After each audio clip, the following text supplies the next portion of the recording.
मान्य सदस्यहरू, अब प्रतिनिधि सभा नियमावली 2079 को परिच्छेद 9 बमोजिम प्रधानमन्त्रीसँग प्रत्यक्ष प्रश्नोत्तर सम्बन्धी निर्धारित कार्यको लागि सोही नियमावलीको नियम 56 को उपनियम 1 बमोजिम बैठकको पहिलो 1 घण्टाको समय निर्धारण गरिएको बेहोरा जानकारी गराउँछु।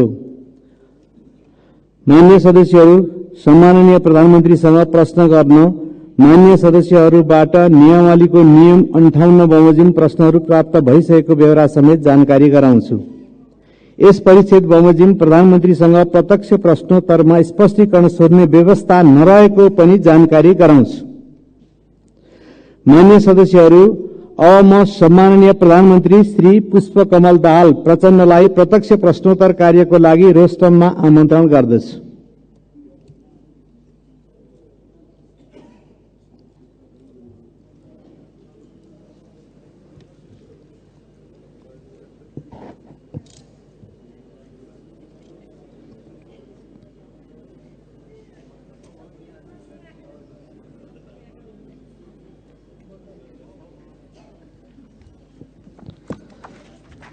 मान्य सदस्यहरू, अब प्रधानमन्त्रीसँग प्रत्यक्ष प्रश्नोत्तर कार्यक्रम प्रारम्भ हुन्छ।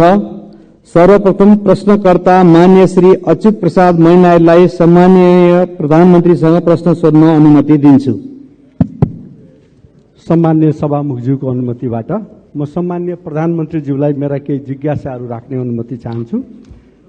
प्रश्नहरू: सार्वजनिक खरिद नियमावली 64 को नियम 6(3) अन्तर्गत निर्माण स्थलको व्यवस्थापन नभई खरिद कार्य गर्न नहुने उल्लेख छ। राष्ट्रिय गौरवका आयोजनाहरू बुढी गण्डकी, सुनकोशी मरिन, काठमाडौँ तराई द्रुत मार्ग, खोकना खण्ड, निजगढ अन्तर्राष्ट्रिय विमानस्थल टाङ्गिया बस्ती, पूर्व पश्चिम रेलमार्गको जग्गा अधिग्रहण एवं घर टहरा हटाउने, क्षतिपूर्ति दिने साथै तामागढी सिमरौनगढ हुलाकी सडकको मुआवजा जनताले 4 वर्षदेखि पाउन सकेका छैनन्। यसै आबोमा बजेट विनियोजन छैन। साथै बहुचर्चित रेल सेवा सञ्चालन बारे सरकारको दृष्टिकोण के छ र यसै गरी संसदमा समेत आवाज उठेको सम्माननीय सभामुख महोदय, रुस युक्रेन युद्धमा रुसको पक्षबाट नेपाली युवाहरूको संलग्नताको विषयमा सो बारेमा पनि म सरकारको जिज्ञासा जवाब चाहन्छु। धन्यवाद। अब सम्माननीय प्रधानमन्त्री श्री पुष्पकमल दाहाल प्रचण्डलाई उक्त प्रश्नको जवाब दिन अनुमति दिन्छु। म यो प्रश्नोत्तर कार्यक्रममा मान्य सदस्यहरूको प्रश्नको उत्तरको निम्ति उपस्थित छु। म प्रश्न उत्तरमा सहभागी हुनु अगाडि केही दिनदेखि आएको अविरल वर्षाको कारण पूर्वी नेपालका खास गरी सङ्खुवासभा, ताप्लेजुङ, पाँचथरका जिल्लाहरूमा ठूलो धनजनको क्षति भयो र त्यसको प्रत्यक्ष अवलोकन गर्न नेपाल सरकारको तर्फबाट हामी त्यहाँ पुग्यौं पनि, तर मौसमको खराबीको कारणले सबै चीज यथार्थ अवलोकन गर्न त हामीले सकेनौं। तैपनि हामीले त्यहाँको निम्ति तत्काल आवश्यक पर्ने राहत, उद्धार र पुनर्स्थापनाको सम्भावना बारे छलफल गर्यौं र युद्ध स्तरमा उद्धार र राहत कार्यक्रम अगाडि बढाउन सम्बन्धित सबै निकायहरूलाई निर्देशित दियौं। म अहिले त्यसको व्याख्या होइन, खालि म मृतकहरूप्रति श्रद्धाञ्जली र शोक सन्तप्त परिवारहरूप्रति समवेदना व्यक्त गर्न चाहन्छु। त्यसैगरी आज ओखलढुङ्गामा पनि फेरि पहिरोमा परि जो 4 जनाको क्षति भएको कुरा आएको छ, उहाँहरूप्रति पनि म श्रद्धा व्यक्त गर्न चाहन्छु र पीडितहरूप्रति संवेदना व्यक्त गर्न चाहन्छु। हामी सबै मान्य सदस्यहरूसँग नेपाल सरकारको तर्फबाट हाम्रो विकासको मोडालिटीको बारेमा, हाम्रो भौगोलिक अवस्थितिको बारेमा भौगोलिक अध्ययन गरेर बस्तीको बारेमा हामीले गम्भीर रूपले र रणनीतिक रूपले नसोच्ने हो भने यस्ता घटनाहरूको पुनरावृत्ति भइराख्ने स्थिति छ। यतातिर नेपाल सरकारको पक्कै पनि गम्भीर रूपले ध्यान आकर्षित भएको छ। म सबै मान्य सदस्यहरूले पनि यो विषयलाई हामीले दीर्घकालीन ढङ्गले विचार गर्न जरुरी छ भन्ने आग्रह गर्न चाहन्छु। अब म प्रश्न उत्तरतिरै लाग्छु। सरकारले राष्ट्रिय गौरवका आयोजनामा बजेट सुनिश्चित गर्ने गरेको छ। राष्ट्रिय गौरवका आयोजनाहरूमा विनियोजित रकम कम हुने अवस्थामा पनि आवश्यकता अनुसार थप बजेटको व्यवस्था गर्ने गरिएको छ। निजगढ अन्तर्राष्ट्रिय विमानस्थल आगामी आर्थिक वर्षमा साइट क्लियरेन्स गर्ने कार्य सम्पन्न गर्ने कुरामा सरकारको गहिरो ध्यान छ। रेल सेवा सञ्चालन गर्ने बारेमा सरकार सकारात्मक रहेको छ।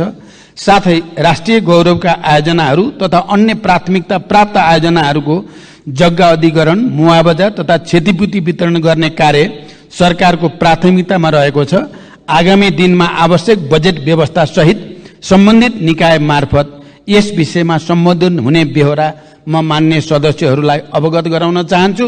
अन्तर्राष्ट्रिय राजनीतिमा घटिरहेका घटनाहरूप्रति नेपाल सरकारको गहिरो ध्यान छ भन्ने कुरा पनि म राख्न चाहन्छु। धन्यवाद। अर्का प्रश्नकर्ता माननीय श्री अजय कुमार चौरसिया। सम्माननीय सभामुख महोदय, सम्माननीय प्रधानमंत्री जी, लगभग 70% राजस्व मध्य प्रदेश को वीरगंजबाट संकलन हुन्छ। जनसंख्या अन्य प्रदेश भन्दा बढी भएको तर बजेट विनियोजन मध्य प्रदेशमा सबभन्दा कम किन भयो? पर्साको वीरगंज सरकारको प्राथमिकतामा किन परेन? वीरगंज शहरको स्तरोन्नतिको लागि के कार्यक्रम आएको छ? सम्माननीय प्रधानमन्त्रीज्यू, वीरगंजको नारायणी उपक्षेत्रीय अस्पताल, ठाकुराम बहुमुखी क्याम्पस, आदर्श नगर र नारायणी रंगशालाको स्तरोन्नतिको लागि कति रकम विनियोजन भएको छ? स्वास्थ्य, शिक्षा र कृषि र रोजगारको राम्रो व्यवस्था बिना कुनै पनि मुलुकको उन्नति प्रगति हुन सक्दैन भन्ने थाहा हुँदाहुँदै यसमा सरकारको पर्याप्त ध्यान किन जान सकिरहेको छैन? सम्माननीय सभामुख मार्फत म सम्माननीय प्रधानमन्त्रीजीबाट उत्तर चाहन्छु। धन्यवाद। सम्माननीय प्रधानमन्त्रीज्यू। सम्मान्य सभामुख महोदय, मध्य प्रदेशमा कम बजेट विनियोजन भयो भन्ने कुरा साँचो होइन। संघीयताको मर्म अनुरूप संघबाट प्रदेश र स्थानीय तहमा हुने वित्तीय हस्तान्तरणको 15% भन्दा बढी रकम मध्य प्रदेशमा नै जाने गरेको छ। यसका अतिरिक्त संघबाट सञ्चालन हुने पूर्व पश्चिम राजमार्ग, पथलैया वीरगंज कोरिडोर, चन्द्रपुर गौर राजमार्ग, हुलाकी राजमार्ग, सुनकोशी मरिन डाइभर्सन, बागमती कमला चन्द्र नहर लगायतका सिंचाई आयोजना, विभिन्न औद्योगिक पूर्वाधार तथा व्यापारिक पूर्वाधार आयोजनाहरू तराई मधेसलाई लक्षित गरी नै अगाडि बढेका छन्। तराई मधेस समृद्धि कार्यक्रम, मधेसलाई काठमाडौँसँग जोड्ने द्रुत मार्ग लगायतका ठूला परियोजनाहरू पनि मध्य प्रदेशमा नै पर्ने र तिनको समयबद्ध कार्यान्वयनका लागि यथेष्ट बजेट विनियोजन गरिएको छ। सञ्चालनमा रहेका आयोजनाहरूको कार्य प्रगति र आवश्यकताका आधारमा बजेट विनियोजन हुने भएकोले बजेटको अङ्कसँगै त्यसले पार्ने बृहत्तर प्रभावलाई समेत सकारात्मक रूपमा लिइदिन हुन म मान्य सदस्यहरूलाई विशेष आग्रह गर्न चाहन्छु। पर्साको वीरगंजको विकास सरकारको प्राथमिकतामा छ। नारायणी रंगशालामा आगामी वर्षका लागि 1,50,00,000 विनियोजन गरिएको छ। नारायणी अस्पतालको लागि रु 41,30,00,000 विनियोजन गरिएको छ। ठाकुरराम बहुमुखी क्याम्पसका लागि विश्वविद्यालय अनुदान आयोग मार्फत अनुदान जाने व्यवस्था मिलाइएको छ।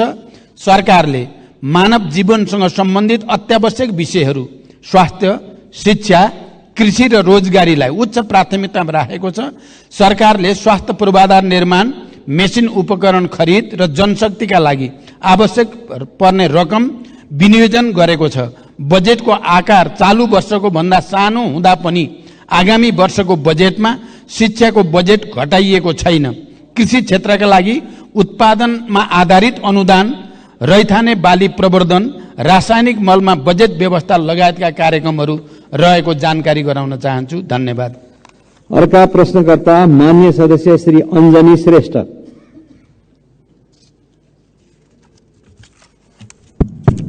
सम्माननीय सभामुख महोदय, सम्माननीय सभामुख मार्फत प्रधानमन्त्रीसँग प्रश्न राख्न चाहन्छु।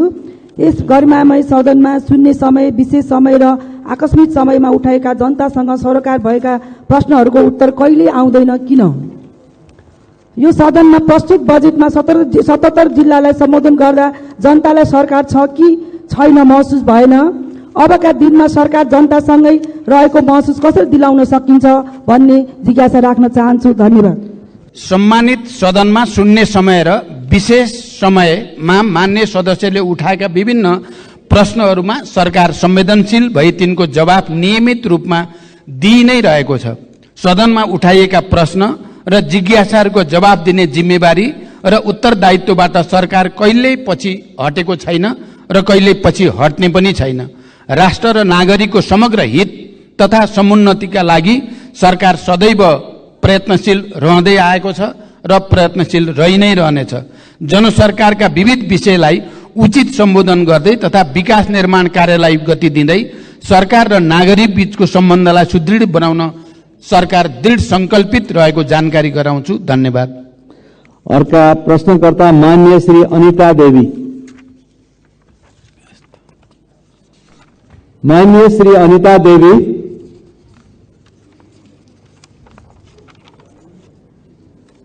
माननीय श्री अनिता देवी। यसपछि अर्का प्रश्नकर्ता मान्य श्री अनिशा नेपाली। सम्माननीय सभामुख महोदय, आज म सभामुख महोदय मार्फत प्रधानमन्त्रीज्यूलाई प्रश्न सोध्न चाहन्छु। सम्माननीय प्रधानमन्त्रीज्यूको हालै सम्पन्न भारत भ्रमणमा भारतले नेपालबाट 10,000 मेगावाट विद्युत खरिद गर्ने सहमति भएको जानकारी आयो। उक्त 10,000 मेगावाट कुन कुन आयोजनाबाट के कति परिमाण र कुन दरमा भारतले खरिद गर्न खोजेको हो? खरिद सम्झौता कहिलेबाट सुरु हुन्छ र कहिलेसम्मको लागि हो? नेपालकै लगानीको विदेशी कम्पनीले ठेक्कामा निर्माण गरेका योजनाको विद्युत खरिद हुन्छ हुँदैन? यस सम्बन्धमा के कस्तो कार्यविधि तयार हुँदैछ? यस्तो महत्त्वपूर्ण विषय संसदको जानकारीको विषय हो कि होइन? धन्यवाद। भर्खरै मैले मित्र राष्ट्र भारतको भ्रमण गर्दा नेपालको जलविद्युत विकासका लागि लगानी भित्र्याउन र उत्पादित विद्युत निर्यात गर्ने सम्बन्धमा महत्त्वपूर्ण कार्यहरू भएका छन्। भारत सरकारले आगामी 10 वर्षमा नेपालबाट 10,000 मेगावाट जलविद्युत खरिद गर्ने प्रतिबद्धता भारतीय प्रधानमन्त्री श्री नरेन्द्र मोदीजीले व्यक्त गर्नुभएको कुरा अवगत भएकै छ। भारतसँगको दीर्घकालीन ऊर्जा व्यापार सम्झौतामा प्रारम्भिक हस्ताक्षर भ्रमणकै दौरानमा भइ पनि सकेको छ। सम्झौतामा अन्तिम हस्ताक्षर छिटै हुने विश्वास छ। देशमा हाल वर्षायाममा विद्युत उत्पादन क्षमता करिब 2800 मेगावाट रहेको छ भने अधिकतम खपत करिब 1900 मेगावाट पिक डिमान्ड रहेको अवस्था छ। आन्तरिक खपत भन्दा बढी भएको ऊर्जा खेर जान नदिने गरी छिमेकी भारतमा विद्युत निर्यात भइरहेको छ। यसबाट देशको व्यापार घाटा न्यूनीकरण गर्न समेत महत्त्वपूर्ण योगदान पुगिरहेको छ। देशभित्र नै अधिकतम आन्तरिक विद्युतीय ऊर्जा खपत वृद्धि गर्न सरकारले ऊर्जा खपत सम्बन्धी कार्ययोजना ल्याइसकेको छ र सो अनुसार काम अगाडि बढिरहेको कुरा पनि म यो सम्मानित सदनलाई जानकारी गराउन चाहन्छु। हाम्रो देशमा जलविद्युत उत्पादनको अत्यधिक सम्भावना रहेको र देशको समृद्धि हासिल गर्नका लागि एउटा महत्त्वपूर्ण स्रोतको रूपमा ऊर्जा व्यापार हुन सक्ने तथ्य निर्विवाद रूपमा रहेको छ। आन्तरिक खपत भन्दा बढी उत्पादन भएको विद्युतलाई निर्यात गरेर देशको आर्थिक विकासमा योगदान पुर्याउने लक्ष्य सरकारले लिएको छ र देशको आन्तरिक खपतलाई हेरेर अल्पकालीन, मध्यकालीन र दीर्घकालीन रूपमा खरिद सम्झौता गरिनेछ। हाल नेपाल सरकार एवं निजी क्षेत्रबाट निर्माणाधीन निर्माणको तयारीका अवस्थामा रहेका विद्युत आयोजनाहरूबाट उत्पादन हुने विद्युत मध्ये आन्तरिक खपत गरी बाँकी हुने विद्युत मात्र निर्यात गरिने नीति नेपाल सरकारको रहेको कुरा पनि म स्पष्ट गर्न चाहन्छु। आवश्यकता अनुसार निर्यात हुने परिमाणलाई मन्त्रालयका सचिव स्तरीय समितिले थपघट गर्न सक्ने व्यवस्था समेत रहेको छ। प्रचलित कानूनको परिधिभित्र रही विद्युत व्यापार हुनेछ। यस सम्बन्धी कार्यविधि ऊर्जा, जलस्रोत तथा सिंचाई मन्त्रालय र नेपाल विद्युत प्राधिकरणबाट तयार पार्ने काम अगाडि बढिरहेको जानकारी गराउँछु। धन्यवाद। अर्का प्रश्नकर्ता माननीय श्री अब्दुल खान।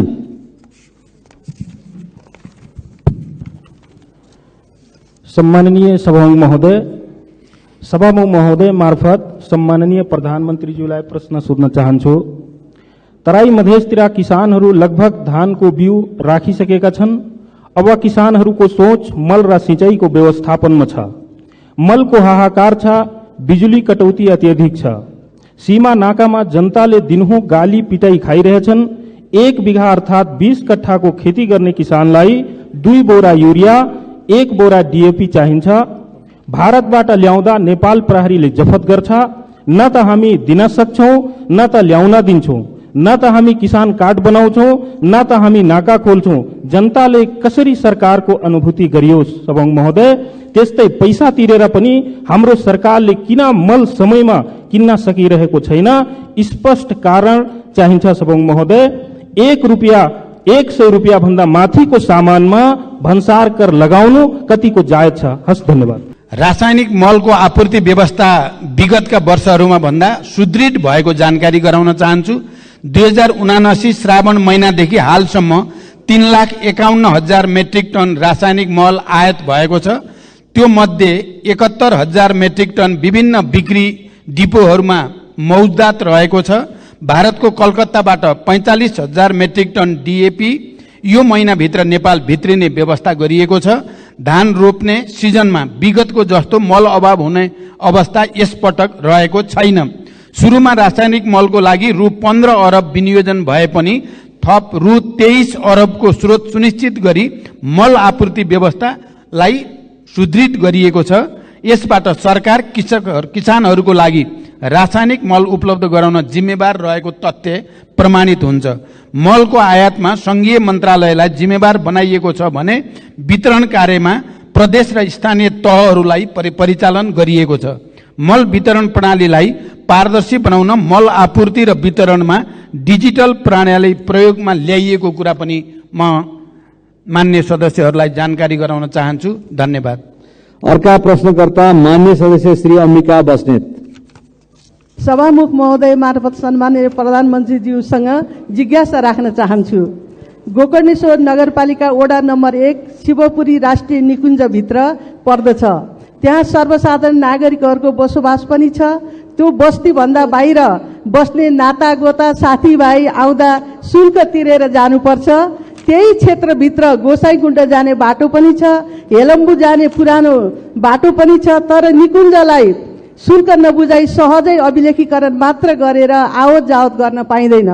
यसभन्दा पहिला शुल्क नलाग्ने भनी 2 चोटि क्याबिनेटले निर्णय गरिसकेको भए पनि कार्यान्वयन नभएको जानकारी गराउन चाहन्छु। त्यही राष्ट्रिय निकुञ्जभित्र पर्ने टोखा छहरे हुँदै नुवाकोट जाँदा अभिलेखीकरण मात्र गरेर निर्विवाद आवत जावत गर्न पाइन्छ। एउटै निकुञ्जभित्र त्यस्तो विभेदकारी नियम किन लागू गरिएको छ? सम्माननीय प्रधानमन्त्रीज्यूसँग मेरो जिज्ञासा छ र साथै त्यस्तो विभेदकारी नीति हट्नुपर्छ भनी जोरदार माग पनि गर्न चाहन्छु। हस्, धन्यवाद। जय नेपाल। गोकर्णेश्वर नगरपालिका अन्तर्गत मान्य सदस्यले जे प्रश्न उठाउनु भएको छ यो बारेमा सरकारलाई पहिले पनि त्यस पालिकाका जनप्रतिनिधिहरूले आवाज उठाइसक्नु भएको छ र यो समस्याको समाधान गर्न सरकारले पहल गरिसकेको म यहाँलाई जानकारी गराउन चाहन्छु। धन्यवाद। अर्का प्रश्नकर्ता मान्य सदस्य श्री अमरबहादुर थापा। माननीय सभामुख महोदय मार्फत सम्माननीय प्रधानमन्त्रीज्यूसँग मेरो प्रश्न छ। सरकारको नीति तथा कार्यक्रममा आगामी 80-81 को बजेटमा कर्णाली सुदूरपश्चिम र मध्य प्रदेशलाई विशेष व्यवस्था गर्ने भन्नुभएको थियो र पुस्तिकामा हेर्दा कुनैमा देखिएन त्यो विशेष बजेट कहाँ छ? यसको प्रश्न चाहियो। र कर्णाली प्रदेश र मध्य प्रदेशका जनता गरिबीको रेखामुनि रहेका छन्। ती गरिबीको रेखामुनि रहेका जनताको जीवन स्तर कहिलेसम्म माथि उठ्छ यसको जवाब चाहियो। र यो देशलाई उत्पादनतिर र यो देशको ढुकुटी बलियो बनाउने यो सरकारको के योजना छ र त्यो संसदलाई जानकारी चाहियो। धन्यवाद। मान्य सदस्यहरूले मध्य प्रदेशमा बजेट विनियोजनका सम्बन्धमा उठाउनु भएको प्रश्नका सम्बन्धमा मैले भर्खरै यस सम्मानित सदनलाई जानकारी गराइसकेको छु। मान्य सदस्यले कर्णाली प्रदेशमा बजेट विनियोजनका सम्बन्धमा पनि प्रश्न गर्नुभएको सन्दर्भमा कर्णाली प्रदेशका लागि लक्षित गरी कर्णाली समृद्धि कार्यक्रम सञ्चालित छ। हिमाली तथा उच्च पहाडी जीविकोपार्जन कार्यक्रम समेत कर्णाली प्रदेशको माथिल्लो भूभागमा सञ्चालन भइ नै रहेको छ। आगामी वर्षमा कर्णाली प्रदेशमा सिंचाई तथा नदी नियन्त्रणका लागि छुट्टै बजेटको व्यवस्था गरिएको छ। कर्णाली कोरिडोर सडक राष्ट्रिय गौरवको आयोजनाका रूपमा सञ्चालित छ। राप्ती राजमार्ग, भेरी कोरिडोर, मध्य पहाडी लोकमार्गको कर्णाली खण्ड र मदन भण्डारी राजमार्गको कर्णाली खण्डका लागि सरकारले प्राथमिकताका साथ बजेट विनियोजन गरेको छ। शिक्षा स्वास्थ्य तर्फको बजेटमा समेत सरकारले कर्णालीलाई उच्च प्राथमिकता दिएर राखेको छ र मान्य सदस्यले जो विकासको समग्र मोडेलको बारेमा कुरा गर्नुभएको छ, मैले पहिले नै यस सम्मानित सदनमा राखेको छु। हामीले नेपालको समग्र विकास मोडेलको बारेमा समीक्षा गर्नुपर्ने आवश्यकता छ र त्यो समीक्षालाई अगाडि बढाउने कुरामा नेपाल सरकार गम्भीर रहेको ध्यानाकर्षण म गराउन चाहन्छु। धन्यवाद। अर्का प्रश्नकर्ता मान्य सदस्य श्री अमरबहादुर रायमाझी। सम्माननीय सभापति महोदय मार्फत सम्माननीय प्रधानमन्त्रीज्यूलाई केही प्रश्न राख्न चाहन्छु। संसारको ध्यान क्लिन इनर्जीमा गइरहेको छ, तर हाम्रो सरकार यसप्रति बेखबर हो कि जस्तो छ। शक्ति केन्द्रको स्वार्थप्रति नतमस्तक हो बुझ्नै सकिएन। अस्ति प्रधानमन्त्रीज्यू भारत भ्रमण जानुभएको भयो, हाम्रो 10,000 मेगावाट क्लिन इनर्जी भारतलाई बेच्ने सम्झौता गर्नुभयो भने उता पेट्रोल, डिजेल, ग्यास, मट्टीतेल जस्ता उच्च कार्बन उत्सर्जन गर्ने डटी इनर्जीको सजिलो पहुँचको लागि भरतपुरदेखि काँकरभिटासम्मको पाइपलाइन विस्तारको सम्झौता गरेर आउनुभयो। इनर्जी माथिको अर्काको नियन्त्रणले मुलुकको स्वतन्त्रता खतरामा पर्छ। हामी आफैले विकास गर्न सकिन्छ, तर विद्युत अर्कालाई सुम्पदैछौँ। के यो सरकारको योजना रणनीति हो? यो नयाँ युगको सुरुवात हो कि परनिर्भरता हो? परनिर्भरताको तयारी हो? जिज्ञासा गर्न चाहन्छु। धन्यवाद। हाल देशमा हाइड्रो पावर, सोलर, बायोग्यास जस्ता स्वच्छ ऊर्जा क्लिन इनर्जीको स्रोतबाट विद्युत ऊर्जा उत्पादन भइ नै रहेको छ। वर्षायाममा विद्युत ऊर्जाको माग भन्दा आपूर्ति बढी भइरहेको अवस्था पनि छ। देशमा विद्युतीय र पेट्रोलियम दुवै ऊर्जाको प्रयोग भइरहेको छ। विद्युतको प्रयोग बढाउँदै लाने र पेट्रोलियम पदार्थको प्रयोग कम गर्दै क्रमशः विस्थापित गर्ने सरकारको नीति छ भन्ने कुरा म स्पष्ट गर्न चाहन्छु। नेपालमा विद्युतीय सवारी कम गर्दै क्रमशः विस्थापित गर्ने, पेट्रोलियम पदार्थको प्रयोग कम गर्दै क्रमशः विस्थापित गर्ने सरकारको नीति छ। नेपालमा विद्युतीय सवारी साधनको प्रयोग भर्खर मात्र सुरुवात भएको हो। अधिकांश सार्वजनिक तथा निजी सवारी साधन पेट्रोलियम पदार्थमा आधारित रहेको यथार्थ हामी सबैलाई जानकारी नै छ। सबै सवारी साधनलाई एकै पटक र अहिले नै विद्युतीय सवारी साधनमा रूपान्तरण गर्न प्राविधिक रूपमा पनि सम्भव छैन भन्ने कुरा बुझ्न हामी कसैलाई पनि अप्ठ्यारो पर्दैन। त्यसैले विद्युतीय ऊर्जाले पेट्रोलियम ऊर्जालाई विस्थापन नगर्दासम्म पेट्रोलियम पदार्थको सहज आपूर्ति गर्नुका साथै देशको आर्थिक विकासका लागि ऊर्जा आपूर्तिको दिगो सुरक्षालाई मध्यनजर गरी पेट्रोलियम पाइपलाइन विस्तार सम्बन्धी कार्य अगाडि बढाइएको हो। यसका साथै आपतकालीन अवस्थामा समेत इन्धन आपूर्तिको वैकल्पिक स्रोतको व्यवस्थापन गर्नुपर्ने भएकोले पनि पेट्रोलियम पदार्थको उपभोगलाई तत्कालमा शून्यमा झार्न सक्ने अवस्था छँदै छैन। यसलाई सहज र किफायती बनाउन पनि पेट्रोलियम पाइपलाइन निर्माण कार्य विस्तार गर्न खोजिएको हो। यसबाट इन्धन आपूर्ति सुनिश्चितता हुने, उपभोक्ता मूल्यमा कमी आउने तथा व्यापार घाटा न्यूनीकरण गर्न सहयोग पुग्ने विश्वास सरकारले लिएको छ। धन्यवाद। अर्का प्रश्नकर्ता माननीय डाक्टर अमरेश कुमार सिंह।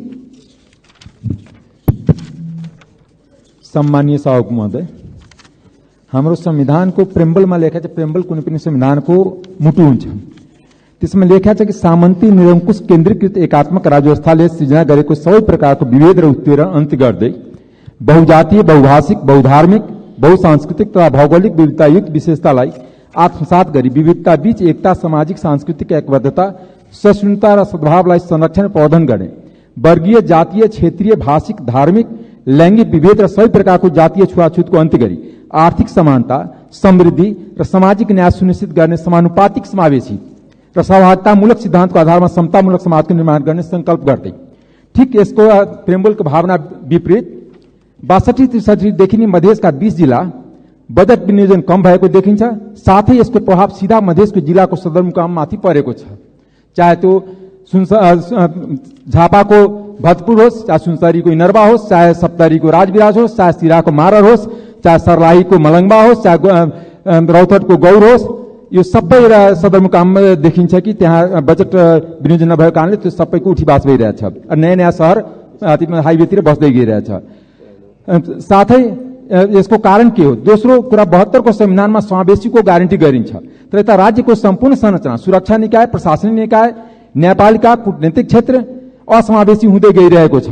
खास गरी प्रधानमन्त्री बनिसकेपछि कति सरकारले नियुक्ति गरेको छ र त्यो नियुक्तिमा कति दलित, जनजाति, मधेसीको प्रतिनिधित्व छ। त्यतिकै नै राज्यको संरचनाको शक्तिको बाँडफाँडमा पनि के लेखेको छ कि संघ, प्रदेश र स्थानीय तल नेपालको स्वतन्त्रता, सार्वभौमिकता, भौगोलिक अखण्डता, स्वाधीनता, राष्ट्रिय सर्वाङ्गीण विकास, बहुदलीय प्रतिस्पर्धात्मक, लोकतान्त्रिक, गणतन्त्रात्मक, संघीय शासन प्रणाली, मानव अधिकार र मौलिक हक, कानूनी राज्य शक्ति, पृथकीकरण, नियन्त्रणता, सन्तुलन, बहुलता र समानतामा आधारित समतामूलक समाज, समावेशी प्रतिनिधित्व र पहिचानको संरक्षण गर्नेछ।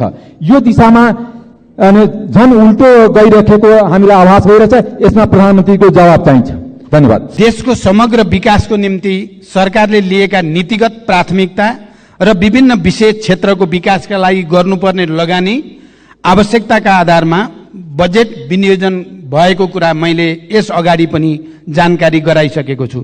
मानव विकासका सूचकाङ्कमा पछि परेका कर्णाली प्रदेश, सुदूरपश्चिम प्रदेश र मध्य प्रदेशलाई विशेष प्राथमिकतामा राखी स्रोत साधनको न्यायपूर्ण विनियोजन गरिएको कुरा पनि म स्पष्ट गर्न चाहन्छु। राज्यको सम्पूर्ण संरचनालाई समावेशी बनाउँदै समावेशी लोकतन्त्रको सुदृढीकरणका लागि सरकार प्रयत्नशील पनि छ र प्रतिबद्ध पनि छ। सोही अनुसार विभिन्न नीतिगत, कानूनी र प्रक्रियागत सुधारहरूलाई निरन्तरता दिने कुरामा सरकार स्पष्ट रहेको जानकारी म मान्य सदस्यलाई गराउन चाहन्छु। धन्यवाद। अर्का प्रश्नकर्ता मान्य सदस्य श्री अमृतलाल राजवंशी। सम्मान्य सभामुख महोदय, सम्मान्य सभामुख मार्फत सम्मान्य प्रधानमन्त्रीज्यूलाई प्रश्न सोध्न चाहन्छु। सम्मान्य प्रधानमन्त्रीज्यू, दूधको गुणस्तर जाँच्ने, दूध सम्बन्धी उच्च स्तरीय अध्ययन, किसानसँग प्रत्यक्ष सरोकार भएको दूधको न्यूनतम समर्थन मूल्य तोक्ने जस्ता महत्त्वपूर्ण कामहरू राष्ट्रिय दुग्ध विकास बोर्ड सरकारले खारेज गर्नुपर्ने कारण के हो, जबकि 2 वर्षभित्र दूधको उत्पादनमा आत्मनिर्भर गर्ने सरकारको लक्ष्य हासिल गर्न यस बोर्डको मुख्य भूमिका रहन्छ।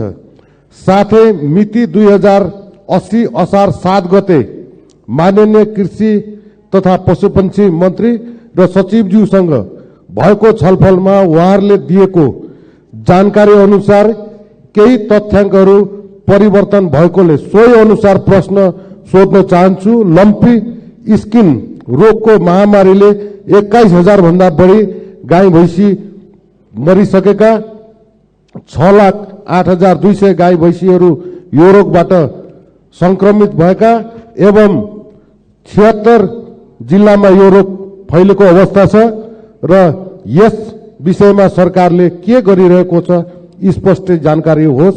धन्यवाद। राष्ट्रिय दुग्ध विकास बोर्डको कार्यक्षेत्र र मन्त्रालय एवं विभागबाट सम्पादन भइरहेको कार्य समानान्तर प्रकृतिको रहेको देखिएको हुँदा दोहोरोपन समेत देखिएको र यसलाई खारेज गरी यस सम्बन्धी नियामकीय र प्रवर्धनात्मक कार्य मन्त्रालय र विभागबाट सम्पादन हुने व्यवस्था मिलाइनेछ। हाल सार्वजनिक खर्चमा परेको चाप समेतलाई मध्यनजर गरी यो निर्णय लिइएको म जानकारी गराउन चाहन्छु। लम्पी स्किन रोग नेपालमा पहिलो पटक व्यापक रूपमा फैलिएको अवस्था रहेको छ। रोग लाग्न नदिन र लागेका पशुहरूलाई उपचारको लागि सङ्घ, प्रदेश, स्थानीय तह र विभिन्न संस्थाहरूमा रहेका पशु सेवा प्राविधिक परिचालन गरिएको छ। सङ्घबाट कृषि तथा पशुपन्छी विकास मन्त्रालयले सहसचिवको नेतृत्वमा प्रदेशमा 7वटा टोली परिचालन गरिएको छ। स्थानीय तह र प्रदेशमा कार्यरत पशु सेवा प्राविधिकहरूलाई अनलाइन तालिमको व्यवस्था गरी क्षमता विकास गर्ने काम भइ नै राखेको छ। यो रोग नियन्त्रण र उपचारका लागि संघीय स्तरबाट चाँडै बजेटको व्यवस्था गरी स्थानीय तहमा पठाउने प्रक्रिया अगाडि बढेको पनि म जानकारी गराउन चाहन्छु। आगामी दिनहरूमा यस्ता संक्रामक रोग फैलिन नदिन क्वारेन्टाइन व्यवस्थापन, जनशक्ति व्यवस्थापन र औषधि उपचारलाई थप सुदृढ गरिनेछ। धन्यवाद। अर्का प्रश्नकर्ता मान्य सदस्य श्री अमृता देवी अग्रहरी। सम्मानीय प्रधानमन्त्रीज्यूसँग मेरो प्रश्न थियो, विषय नागरिकताको थियो। अब नागरिकता समस्या सर्वोच्चबाट चाहिँ अनुमोदन भइसकेको हुनाले मेरो प्रश्न चाहिँ छोटो भइसकेको छ। म अवश्य केही अब अरू कुरा छोडेर केही भन्न चाहन्छु। नागरिकता जस्तो संवेदनशील विषयमा देशलाई विभाजन गर्ने र राजनीतिक दावपेचको विषय बनाउनु हुँदैन। यहाँ बसेका जति हामी सांसदहरू थियौं सबै पक्षबाट जन्मसिद्ध नागरिकको सन्तानलाई नागरिकता मिल्नै पर्छ भन्ने सबै चाहिँ मान्यजीहरूबाट म सुन्दै आएको थिएँ। यहाँ नागरिकताको विरोधी मैले कसैलाई देखेन। हामीले जे देख्यो यहाँ सिस्टमको लागि कुरा उठेको थियो। किनभने विधिको शासनमा जबसम्म चाहिँ देश सिस्टममा चल्दैन तबसम्म देशको भविष्य हुँदैन। सिस्टमको विरोध मात्र गरिएको हामीले देख्यो। कसैको यो मान्यता चाहिँ यस्तो थिएन। तपाईको केही प्रश्न छ? मेरो प्रश्न यही नै हो। प्रश्नमा जानुहोस्। सभामुख महोदय, दोबारा फेरि चाहिँ हाम्रो प्रधानमन्त्रीज्यूबाट चाहिँ विधिको शासन ख्याल गरेर मात्र अगाडि बढ्नुपर्छ, नत्र लाखौं चाहिँ अरबौं खर्च गरेर यो प्रतिनिधि सभाका चाहिँ के अरे उत्पादन भएको हो। अनि प्रतिनिधि सभालाई चाहिँ माइनस गरेर अगाडि बढ्नु यो पनि देशको लागि दुर्भाग्य हुन्छ। फेरि चाहिँ भविष्यमा यस्तो चाहिँ कुरा नदोहोर्याओस् भन्ने चाहिँ मेरो प्रश्न हो। धन्यवाद। मान्य सदस्यले नागरिकता सम्बन्धी उठाएको प्रश्न र उहाँले नै भनि नै सक्नुभयो। हिजो मात्रै सम्मानित अदालतबाट यो बारेमा फैसला आइसकेपछि उहाँले उठाउनु भएको प्रश्नको जवाब अदालत स्वयंले दिइसकेको हुनाले मैले दिइराख्नुपर्ने आवश्यकता भएन। मलाई जहाँसम्म लाग्छ तपाईले अहिले पनि नागरिकता जस्तो संवेदनशील विषयमा यो प्रतिनिधि सभा या हाम्रो राष्ट्रिय राजनीतिमा सहमतिबाट जानुपर्छ भन्नेमा मेरो पनि बुझाइ त्यस्तै नै छ। र मैले के बुझेको छु भने अहिले प्रतिपक्षमा रहनुभएका दलका नेताहरू पनि हिजो सत्ता पक्षमा हुँदा अहिले हामीले जुन नागरिकताको जस्तो विधेयक अगाडि बढाएका हौं त्यसमा हाम्रो मूलभूत रूपमा म सहमति नै देख्छु। तैपनि नागरिकता जस्तो संवेदनशील विषयमा देश विभाजित नहोस्, संसद विभाजित नहोस् भन्ने कुरामा तपाईले गराउनु भएको ध्यानाकर्षण प्रति मैले ध्यानाकर्षण भएको जानकारी गराउँछु। धन्यवाद। अर्का प्रश्नकर्ता मान्य सदस्य श्री अर्जुन नरसिंह केसी।